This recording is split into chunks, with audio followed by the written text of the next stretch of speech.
what you're selling as an entrepreneur is not the product or the service, it's your energy, right? That's it. So people buy from you, not, they may say they buy for you for information or for coaching, but they're really buying access to your energy.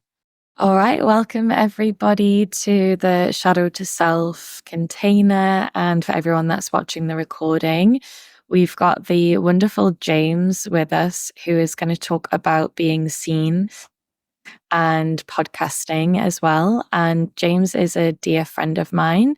We met through various different networking events, and he has some beautiful shares and nuggets of information in relation to his journey. So we're going to do a really nice casual Q&A, and I hope you enjoy the recording, and we'll get started. So James, my love, how are you? I'm so good. Thank you for having me in your container. I'm so happy to be here and happy to share any value I can provide around being seen, vulnerability, trust in yourself, and just the whole journey of being online and sharing your value to a broader audience. Yeah, beautiful. You're so welcome as well. It's such an honor to have you share this space with us. Yeah, it's beautiful. And I would just love to start actually just by sharing, who is James Alexander? Yeah, so I am a podcast host, a YouTuber, a psychedelic explorer, um, and a coach. So I do a lot of different things, but under the umbrella of spirituality, psychedelics, how plant medicine can help expand our mind, improve our mindset, unblock limiting beliefs. Um, so my work has primarily been around the power of psychedelics, although lately with my course and my online community, it's also gone into the direction of manifestation and unblocking limiting beliefs and improving mindset even without psychedelics.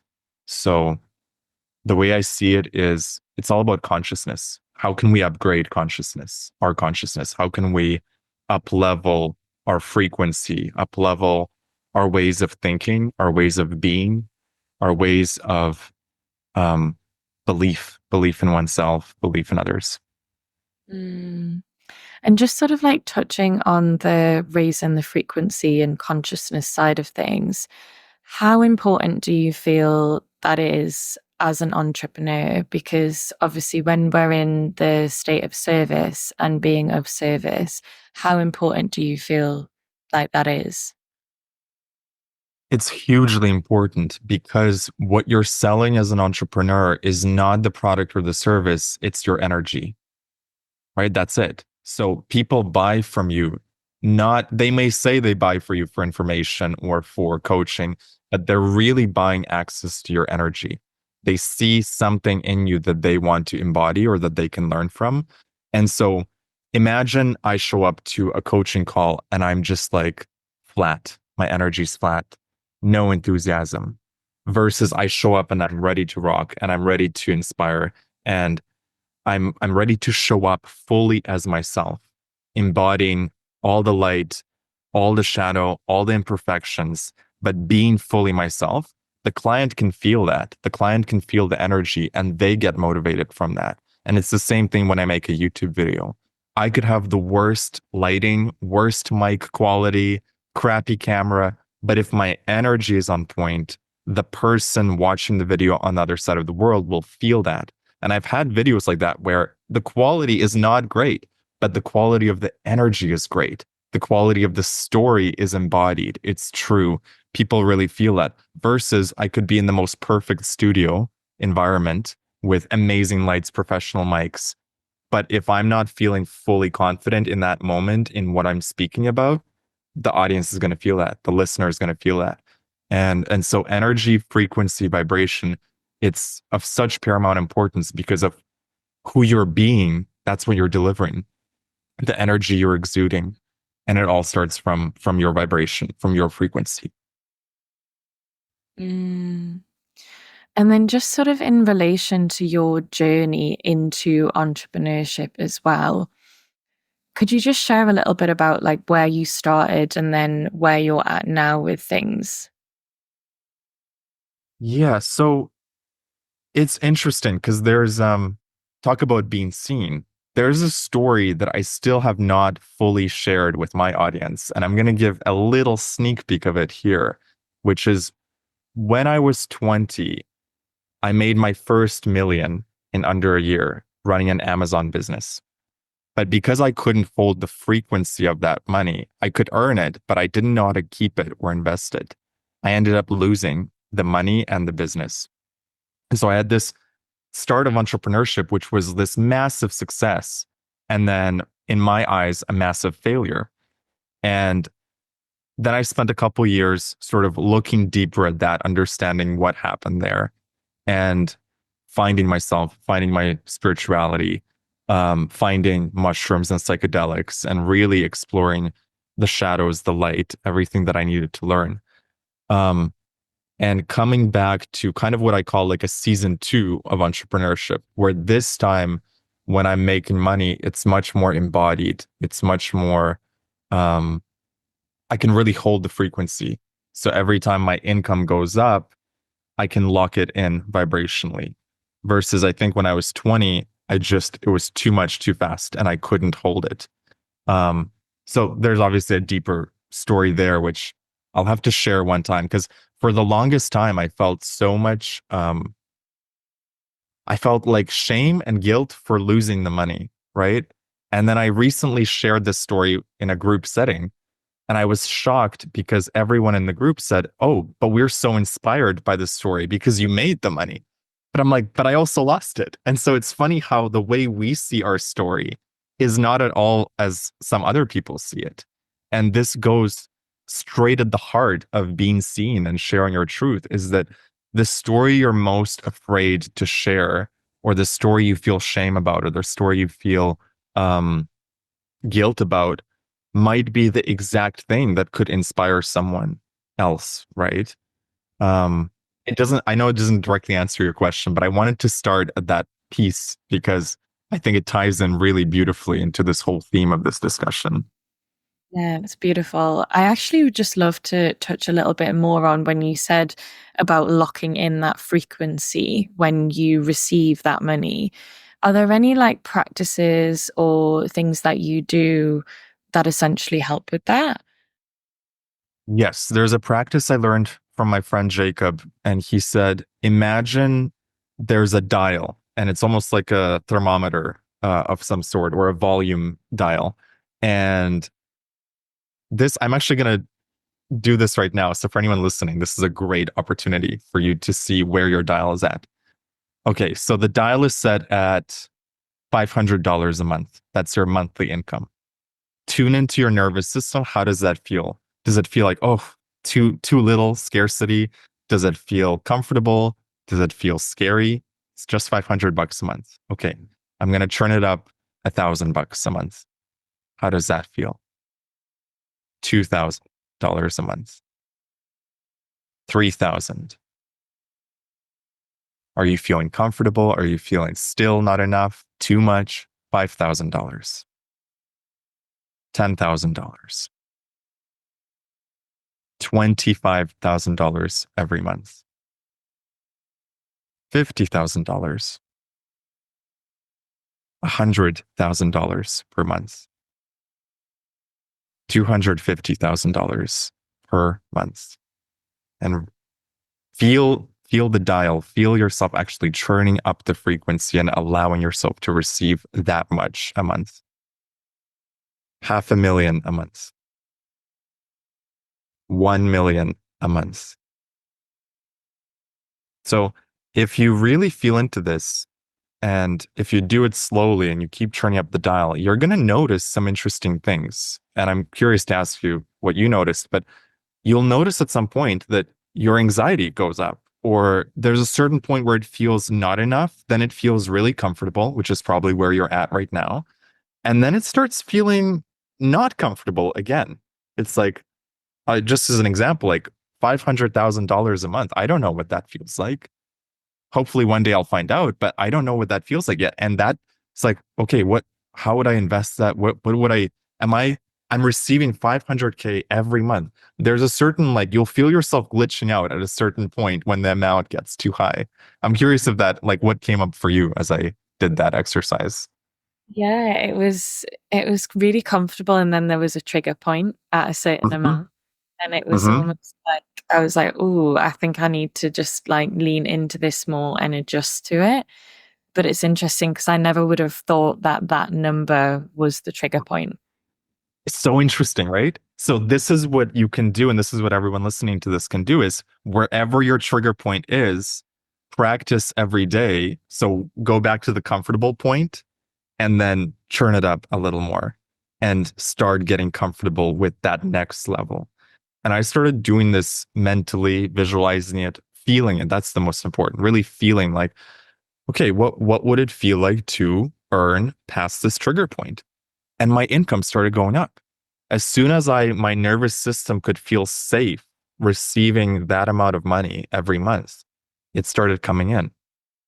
Um, it's a safety thing. We actually don't, for many people who didn't grow up around money, we don't feel safe holding on to 500K a month. Like we just our body freaks out.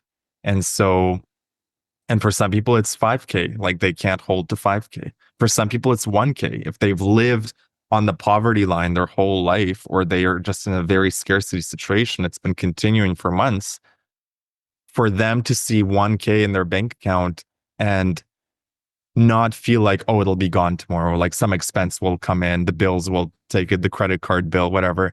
You got to get comfortable with seeing that amount of money just sitting there, and knowing that it's going to be okay. It's staying there. It's not going to disappear. Nothing bad is going to happen. Um, so that the one thing you can do is the dial exercise, but also just visualizing a number in your debit account and just imagine it's a permanent standard.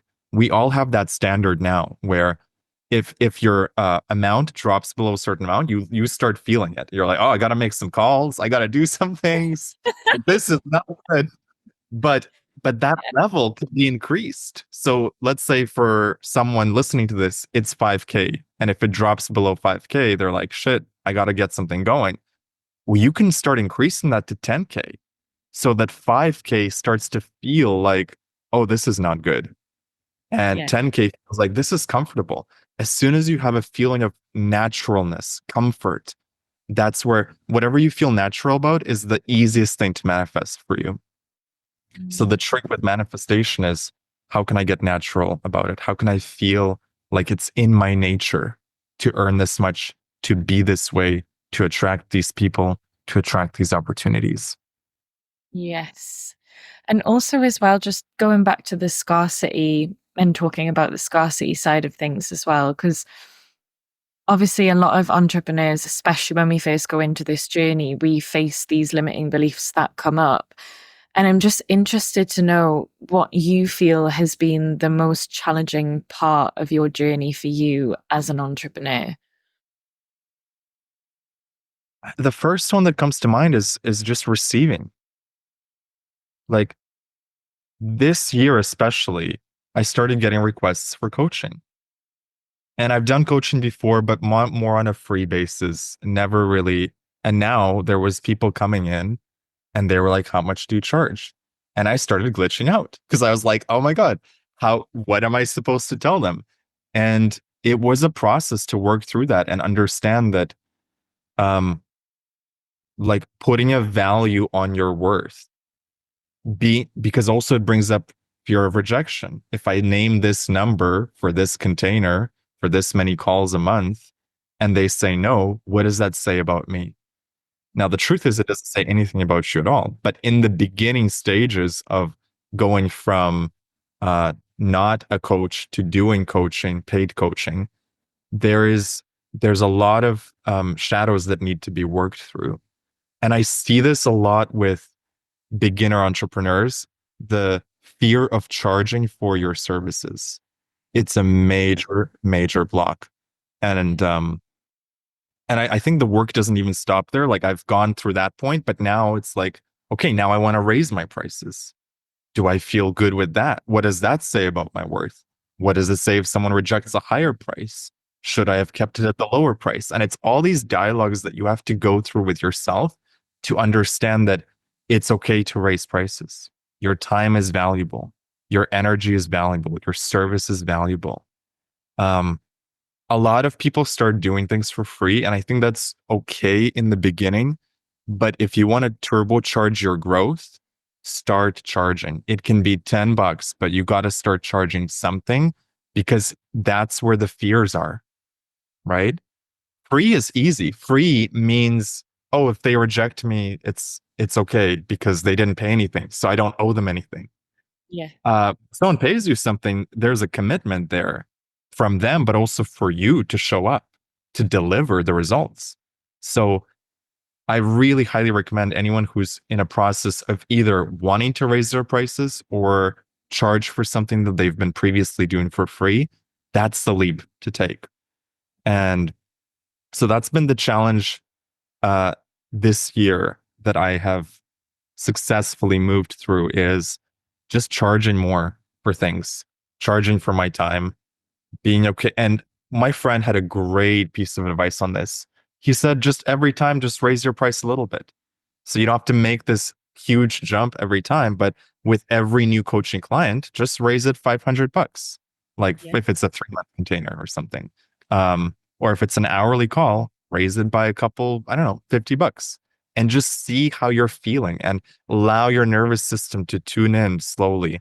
Some people can go really fast. If they have no blocks with money, then they don't really need this type of advice. They can just, and I think at 20 years old, this was the interesting thing.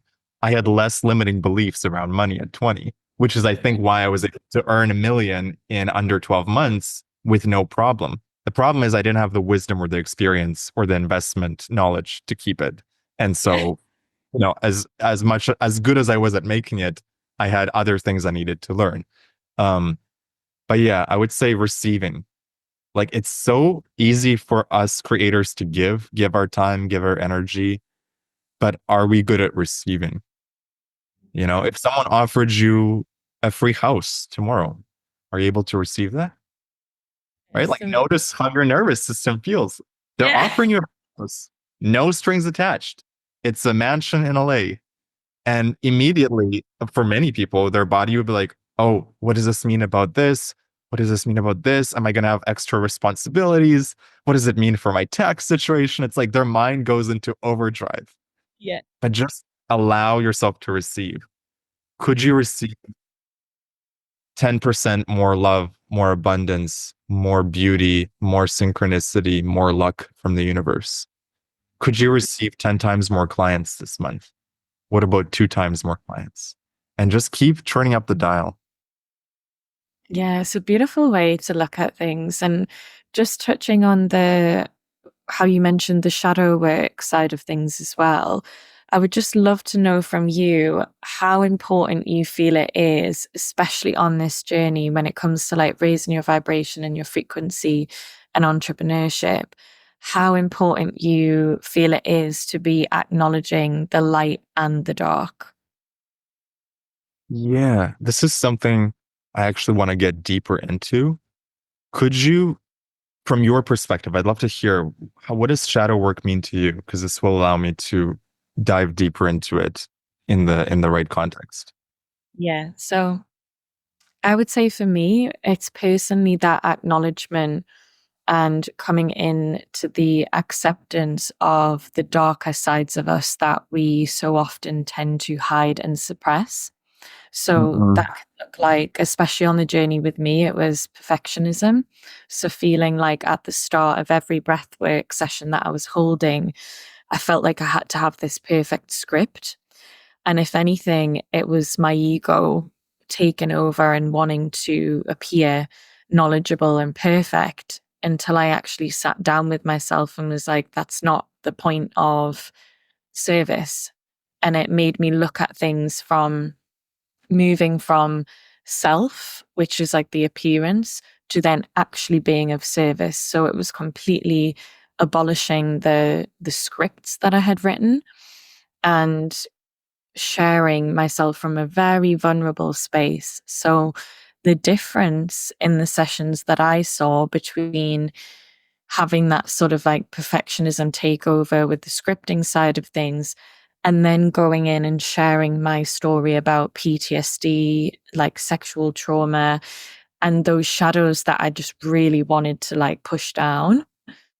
The difference was huge because the clients were much more connected with me at that point. They felt much more safe. And I was starting to call in like a different frequency of clients as well.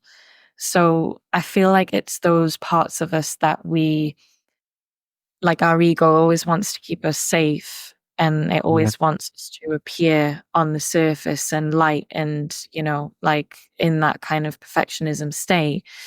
But the shadow is actually the deeper parts of us that we suppress and so often ignore. It's the parts of us that we reject, right? Or the parts of us that we feel some shame around. Um, I think that's super important. And this is partly why I love plant medicine and psychedelics, is they really show me who I am. And it's knowing myself deeper and um, understanding my egoic side, understanding the light in service side, and then integrating the two, not rejecting one or the other. I like, for example, it's possible to want 1 million YouTube subscribers and give of service to one person without any expectation of anything. And it's just, for me, what it means doing the shadow work and looking deeper at myself, it means to not reject any part of myself and really tune into, hey, in this case, I want more power or I want this thing, and that's okay. And then in this case, I want just to give love and to be of service. And actually, is power a bad thing? And how can I integrate it so they're both operating in sync? Because power, for example, is the ability to create, the ability to direct your reality. Um, I think there's a lot of shadows around money, obviously. Like, what does it mean if I want money? Well, one way to look at that is that, oh, it means you're greedy, which is kind of what society or certain people teach you. Another way to look at it is you want to make the most of your life and you want to make the most of God's gifts for you. And in this 3D simulation, money is the medium of exchange, and you having more of it as a light worker, as a being of service, is only going to do good. So, yeah, it's integrating the two, isn't it? Integrating the lights and the shadows. Yeah, hugely.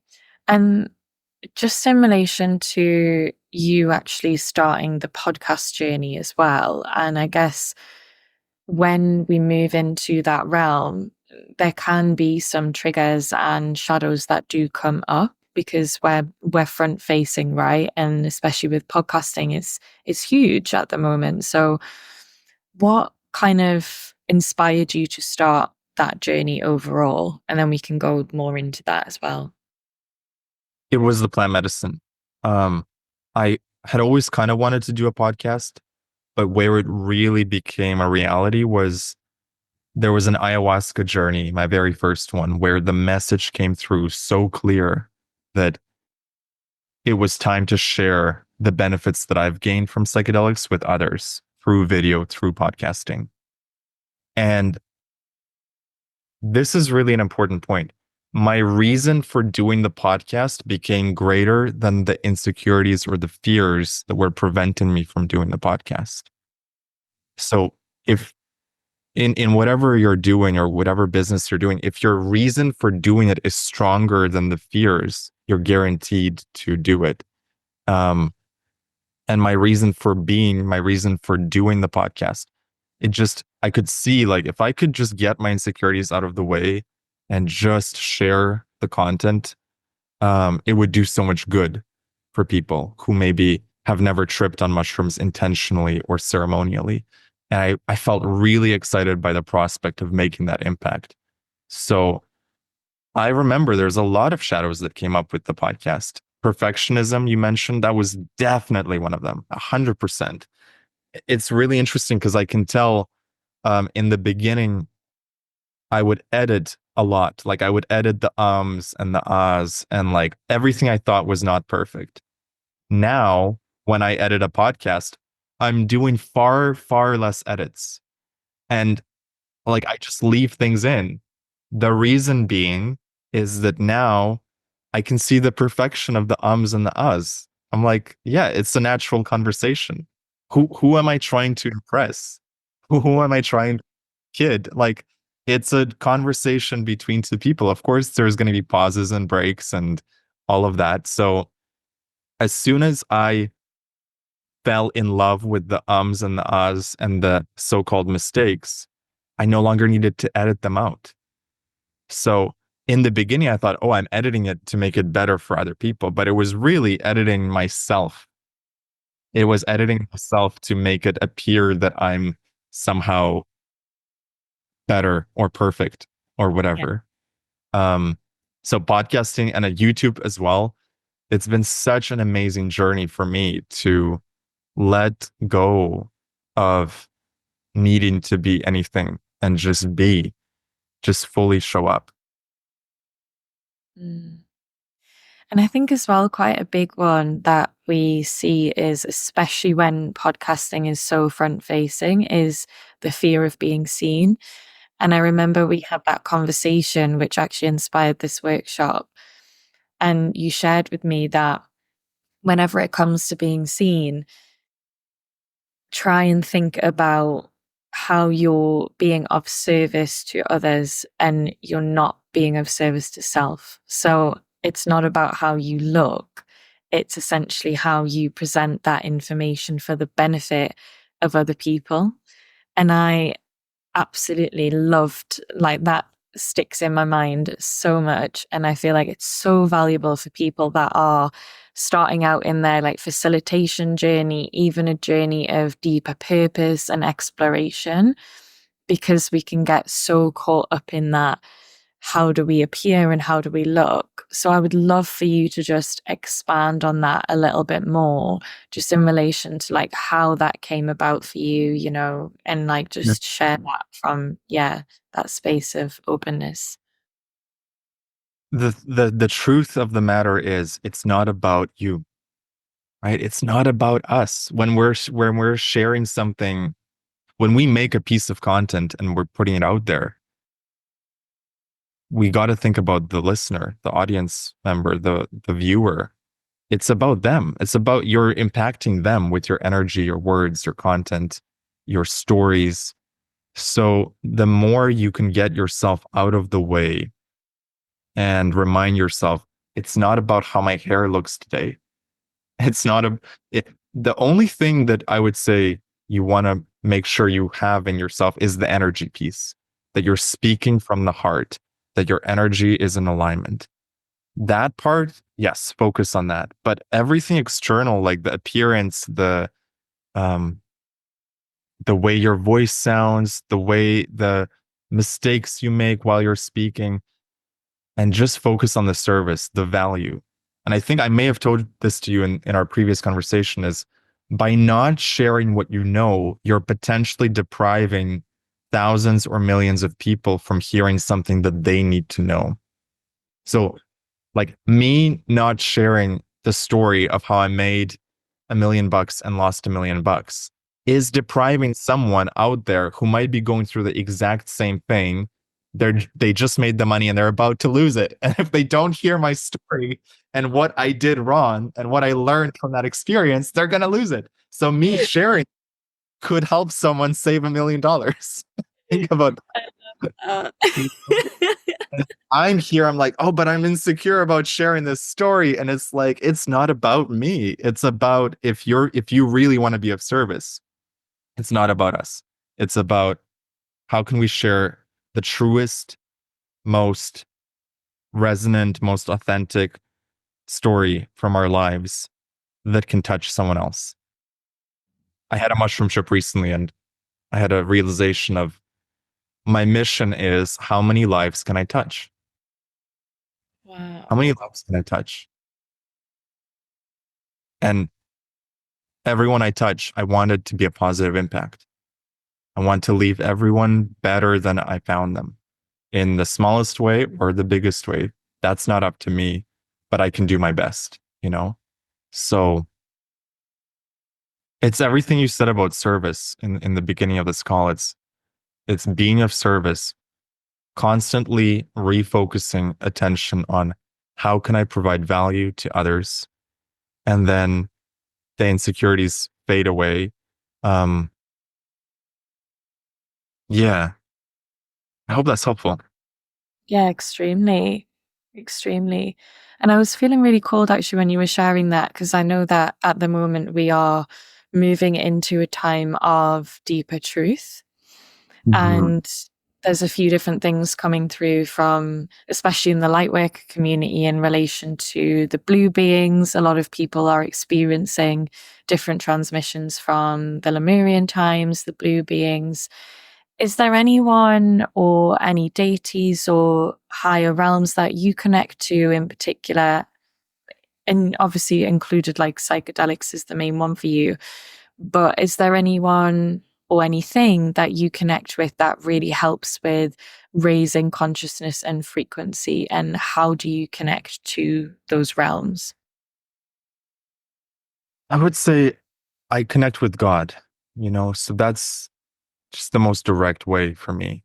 And a very simple thing that I do, which I recommend everyone does, is every day light a candle and sit with it and intend for something. Intend to nurture your relationship with the divine. Intend for more money to come in if that's what you need. Intend for more opportunities, more clients. Intend for more authenticity to come through to you. It's just taking the time to nurture the relationship with the divine. And one candle, 10 to 15 minutes, it's like a meditation of sorts.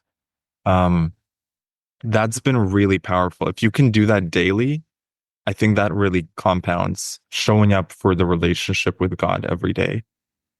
People do it in their own way, and that's like it's your own sacred practice. Um, Psychedelics obviously have been a huge part of that. So when I do a trip, I see it as a 6 to 8 hour meditation with God. Right? It's like, and with my higher self, and and it's like the mushrooms, my higher self, God is like overlooking the whole thing. And it's me learning. It's me sitting with myself, understanding where I'm feeling blocked and um, where I need to work on. And what does freedom mean to you as well? So just like aside from the kind of the whole entrepreneurship journey, like what does freedom mean to you on a soul level? That's a great question because that's freedom has been the biggest theme coming up in the last couple of months. I would say if you'd asked me that question like 2 years ago and I answered it, it would be more like entrepreneurial answer. Like freedom means the time and the money to do what you want. And that's Yeah. still true. But to me today, freedom means to be fully myself in every room that I walk into. Right. So if there's too many different versions of James walking around, that's not freedom. So it's freedom to be yourself in every moment, to be just as you are. Um, Freedom to, yeah, it's not hiding, which really ties into the being seen. Like there's stories we hide about ourselves. There's aspects we show to some people, but not to others. And the more you can consolidate all of that and just be one version with everyone, one true version, that to me is freedom because it means you're not living two lives. Um, that's that's been like a major journey for me. So, um, and then on top of that, freedom of location, freedom of money, freedom of time. I think that's also super, super important. But on a soul level, it's are you doing what you want to do in every moment? And are you being fully in alignment with yourself, with your integrity, with your heart? Or are you compromising yourself in some way? Mm. And I'm curious to know as well, just I know that you've got your network and circles in Bali, and especially when we're talking about being authentic, and obviously when we're in those circles and we're all sharing, it is a space for people to share their authentic self and their opinions and be in their true authenticity. Was that something that you found like a challenge when you first started those circles? Was that something that you had to also work through to actually be hosting and holding the space? Yeah, it was less about authenticity because I knew I could be authentic in the circle. It was more about stepping into leadership. It was, it was, being the host and saying, yeah, I'm leading this. So there's a certain level of responsibility. There's a certain level of being responsible for the vibe of the circle, um, being responsible for the flow, but also being able to surrender to what comes up. So there's been Yeah. times I noticed like, oh, I'm trying to control the flow, but I don't need to. I can just let it be. And it's even more magical that way. And other times where I'm like, oh, that person's not coming back to the circle because the vibe is being lowered here. So as the leader, I have to make some hard decisions or have a hard conversation with someone. So it's really stepping up to your leadership, which everyone on this call, I think, can use more of that. Anyone listening to this, myself included, it's constantly, um, what is the quote I heard? It's when you become like more success basically means more responsibility. So if you just reverse engineer that and you say, hey, life, God, I'm willing to take more responsibility. I'm going to host this thing. I'm going to do this workshop. I'm going to do this retreat. I'm going to launch a YouTube channel. It's you telling life, I'm becoming more responsible. I'm making a commitment to show up to these people. I'm ready to do this. Meet me halfway, universe. The universe loves that. When you show courage and leadership, um, it really tends to meet you halfway, and or sometimes even more than halfway. But you got to take the first step. So the circle, the circle I hosted in Bali was an amazing lesson in that every week it taught me something about leadership. Every week it taught me something about um, surrender and energy. And yeah, it was so fun. It was like the magic of bringing the best people I know in Bali together. That was the whole inception. Was like, I know way too many cool people in Bali. I don't have time to coffee with all of them. So why don't I bring them together once a week and see what magic gets Oh. created? It's so pure. I love the intention behind that as well. And I feel like one thing that really just dropped in there when we were talking about that leadership journey is actually, I feel like collectively there's quite a big shift going on at the moment in relation to allowing the ego to really rush ahead when it comes to that. And then also really like grounding ourselves in the moment of how much we are capable of at that time. And I think, especially for me, I've found it really quite difficult sometimes to find the balance of that. Because, especially when you go into like being a breathwork facilitator or whatever, for example, like there are certain different facets you can go into, but then you really have to pull yourself back to yourself and be like, am I at that capability yet as well? Because it's amazing to have, like the ambitions and the dreams and whatever else. But I feel like, how do you find balance when it comes to that, where you understand that this could be coming from ego, and then Mm. also there's that like truth piece as well. Yes, it's coming back to the original intention of why you're doing something. Um, yeah, it's coming back to the original intention for why I'm doing what I'm doing. So a great example is with the masterminds in Bali, which is that there was an ego component in the beginning of, oh, I want to get a big group, like I want more people to come to this. And I achieved that. There was like one event where there was like 60 people showed up, and at the same time There was also other events where 5 people showed up.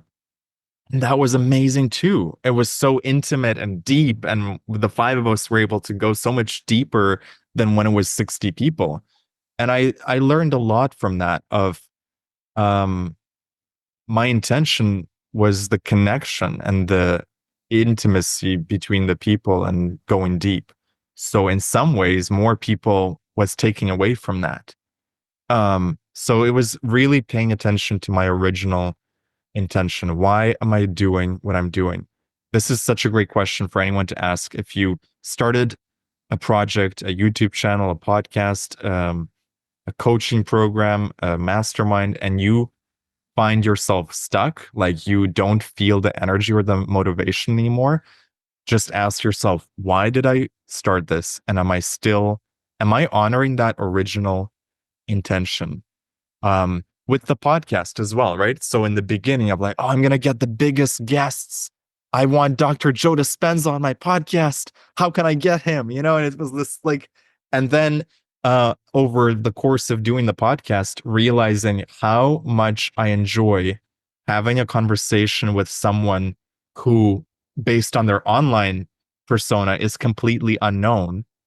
And it's like bringing in this hidden gem to the world of like, oh, only I know how amazing this person is because they're not online and they don't put themselves out there. And it's such a privilege for me to bring them on my podcast and for them to share something from their life.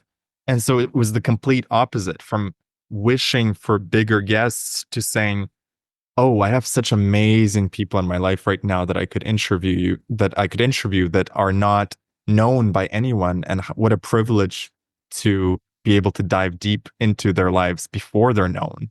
Um, so the ego can be tricky, right? It wants validation, it wants status, it wants numbers. But what does the heart want? The heart wants connection, the heart wants truth, the heart wants intimacy and fulfillment. And that doesn't really come from the numbers. Yeah, Yeah. wow. That's beautiful. Thank you for sharing that. That's really How have beautiful. you seen it play out in your life? I'm curious. I think very similar actually when you were sharing about starting the podcast, and then it's almost like that balance and that shift between, I think you do think originally that by getting, it's going to be more fulfilling by getting the bigger guests on and by, them sharing their story, and that's going to be more fulfilling that way. But essentially, very, very similar. Like when I bring somebody into the container, or for example, like I'm starting to do a bit of podcasting now as well. If I bring someone in who's like an absolute diamond of knowledge, and there was recently a girl I connected with who she does entrepreneurial branding based on people's astrology, human design, and gene keys. And she's very undiscovered. And actually, that was just so magic to learn about. And very, very similar in that sense, where the ego assumes that the bigger, the better. But actually, the heart really is fulfilled by just that genuine understanding and connection, and almost like the same intention and mission, you know? Yes, 100%. Yeah, and also honoring the journey. So it's great to shoot for the big leagues, but to Yeah. also understand that I have things to learn before I get there. So let's learn them. Like sometimes people want to skip the actual thing that will get them to that place and the learnings and the wisdom that's got to be gained. I mean, um, if you quick success, it sounds great and it probably can be great, but the thing is, if you get there and you don't have the wisdom to back it up, you're just as likely to lose it. You don't learn anything from quick success.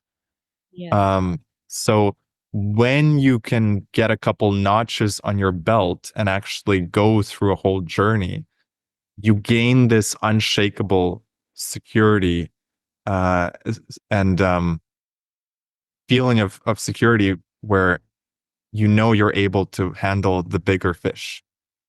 Uh, and then you can go shoot for the stars. But don't skip that beginning journey because it's so crucial.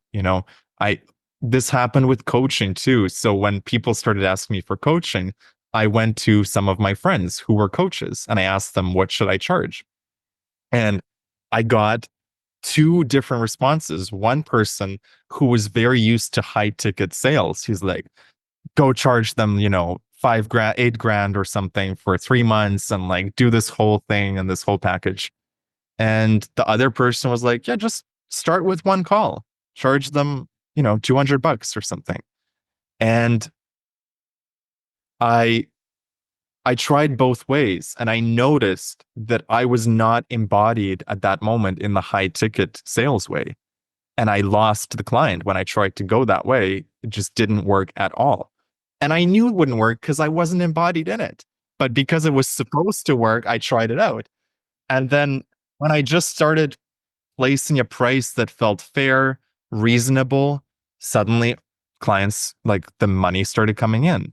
And then from that place, I was able to keep churning up the dial and stretching myself. And it was such an easy, natural process rather than jumping right away to this place where I just didn't feel any embodiment around it. And people can feel that. Like if you try to charge too high, and you're not embodied, they know it, they feel it. So um so I always say, charge, go to where you're comfortable and then stretch yourself a little bit. That's the sweet spot. Yeah. Like that's the sweet spot. People, yeah, the universe loves it when you stretch yourself. But don't stretch yourself so far where it's like it's not even part of your world. Like it's a different planet. Like you gotta get there first. It's very similar for me as well, actually, just talking about that, because I guess when you first move into the world from learning breathwork into the actual facilitation and the actual holding space and of frequency is very different from when you've been learning that to then actually embodying that. But the ego, like seeing things online and like other breathwork facilitators, and like there's a lot of things about like the bigger the group, like the Mm, better. And like the bigger the hold, like the more, release that happens and things like that. And I would see that and I'd be like, oh, I can definitely like hold a big group. um, Like, just there were experiences where I felt completely burned by that decision, which then like made me completely reevaluate the whole journey and be like, what do I feel like I can give the most and the most efficient and of service, and just be fully of service with no self involved. And actually for me it is the intimate groups, like the groups of 5, the people that don't really understand and know breath work, and they don't really they haven't really, kind of bridged between like the 3D and the 5D, and the breath is great for that. So it was moving into that space of really putting the ego to one side and understanding that the true heart-led groups were essentially through the smaller, more intimate ones. But again, that's like a battle between both, right? Of that truth piece and then also the ego as well. yeah.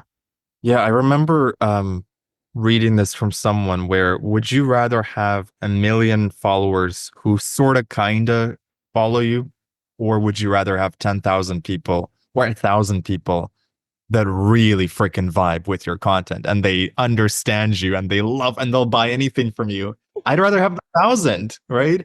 And I've heard stories of like people who you see them on Instagram with 225,000 followers and you see someone with 20,000 followers and the person with 20,000 followers is making more money than the one with 200K because the 20K are more engaged and they actually care about that person. They actually care about their content.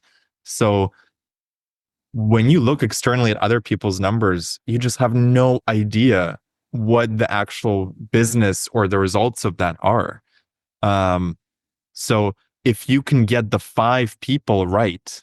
5 people in a breath work, 5 people in a spirit vibes mastermind circle. If you can serve one person, it really just starts with one. I remember talking to my friend Cecile, who's a speaker, and she said, y- if you speak to one person at a time anyway, even if there's 10,000 people in a hallway or in a hall, you're speaking one on one with each one of them.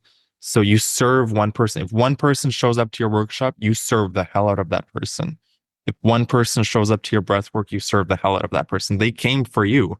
So that, I think, is where the ego has to be just not pushed aside, but uh just give the ego candy to, I don't know, like play it somehow. So look, we're here for service. Taming it. Thank you. Exactly. Um, so just to wrap up, what has been the most rewarding part of this whole journey for you of entrepreneurship? It's the people I got to meet. It's having the clients that you're like, wow, I would do this for free. Like that, just the best clients ever. People that I just like, I launched the course last year and then I launched a community around it. And the people that the course attracted are so freaking amazing. And I never would have met them in any other way.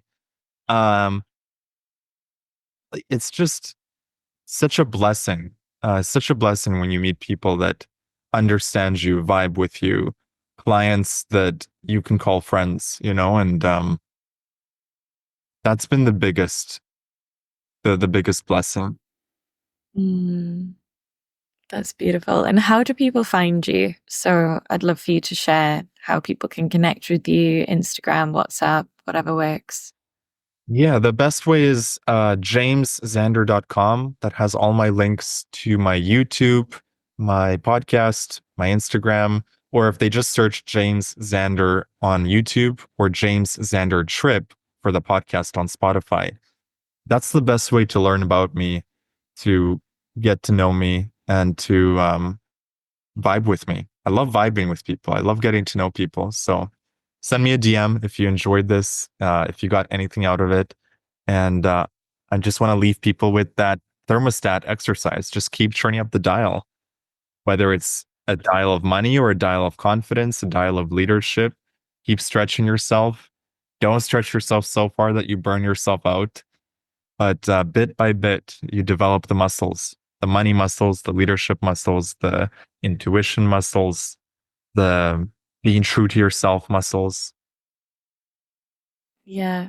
Thank you so much, James. It has been just an absolute honor to share this space with you and just listen to your wisdom, just receive the frequency that you hold as well. And yeah, I hope that you can share it again with the community soon at some point. I'm sure everybody else has felt the same value as I have. So yeah, deeply appreciate you and your magic.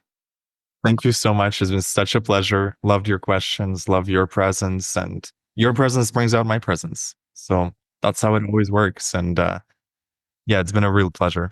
Thank you.